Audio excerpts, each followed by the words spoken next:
सैयदना ज़ैद बिन साबित रज़ी अल्लाह अन्हु कहते हैं कि मैंने रसूलुल्लाह सल्लल्लाहु अलैहि वसल्लम को फरमाते हुए सुना, जिस शख्स का मकसद दुनिया का हुसूल हो, अल्लाह ताला उसके काम बखेर देता है और उसका फकर उसकी आंखों के सामने कर देता है और उसे दुनिया उतनी ही मिलती है जितनी उसके लिए मुकद्दर है।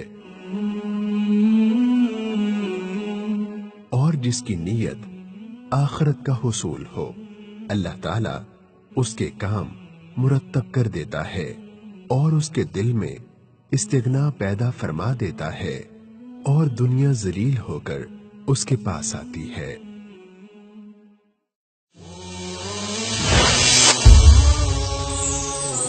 पैगाम टीवी।